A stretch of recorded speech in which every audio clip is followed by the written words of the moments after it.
السلام علیکم۔ عدد صفر نقطہ آغاز سے پہلے عدم مطلق۔ سوچ بدلو، زندگی بدل جائے گی۔ ادراک ٹی وی کے ناظرین، کائناتی کوڈ کے اس سفر میں آج ہمارا پہلا پڑاؤ ایک ایسے عدد پر ہے جو بظاہر کچھ بھی نہیں، لیکن اگر وہ نہ ہو تو کائنات کی گنتی ہی شروع نہیں ہو سکتی۔ اور وہ عدد صفر کیا ہے؟ مادی دنیا میں صفر کا مطلب ہے کچھ نہیں، یعنی خالی پن، لیکن الہیاتی اور حسابی سائنس میں صفر وہ غیب ہے جو لامتناہی خاموشی اور عدم مطلق ہے۔ جب زمان و مکان، وقت، مادہ اور فضا کچھ بھی تخلیق نہیں ہوا تھا، صرف اس پاک ذات کا ارادہ قائم تھا۔ ریاضی کا یہ مسلمہ اصول ہے کہ صفر تمام اعداد کی ماں ہے۔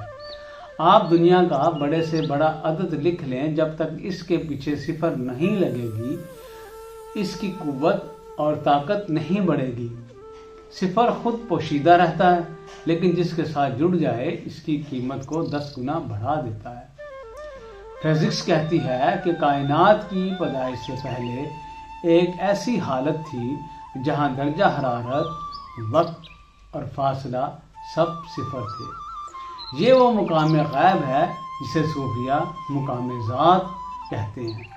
یہ وہ لامتناہی کائناتی رحم ہے جس کے پیٹ میں پوری کائنات کا نقشہ چھپا ہوا تھا، لیکن ابھی ظاہر نہیں ہوا تھا۔ صفر ہمیں سکھاتا ہے کہ وجود ہمیشہ عدم سے نکلتا ہے۔ مادہ کچھ کہے یا مادہ جو کچھ ہے ہی نہیں ہے، اگر آپ ایک ایٹم کے اندر جھانکیں تو اس کا 99.99 حصہ بالکل خالی ہے، یعنی صفر ہے۔ یہ مادی کائنات جس پر انسان کو اتنا تکبر ہے، اپنی حقیقت میں صفر پر کھڑی ہے۔ خدا نے کائنات کو عدم سے وجود بخشا۔ جب ضدی انسان اپنی انا کو صفر نہیں کرتا، وہ کائنات کی اس بنیادی قانون سے ٹکراتا ہے۔ جو انسان خدا کے سامنے خود کو صفر کر دیتا ہے، خدا اس کے وجود کی قیمت کو لامتناہی بڑھا دیتا ہے۔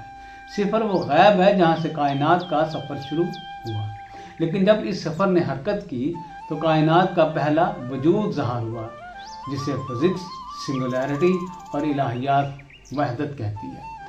اگلی قسط میں ہم دیکھیں گے کہ کیسے صفر کے وطن سے عدد 1 نکلا اور کائنات کا پہلا سیکنڈ کیسے شروع ہوا، کیونکہ جب کائنات کا یہ ادراک حاصل ہوگا تو سوچ بدلے گی، اور سوچ بدلے گی تو زندگی بدل جائے گی۔ دیکھتے رہیے ادراک ٹی وی۔ والسلام۔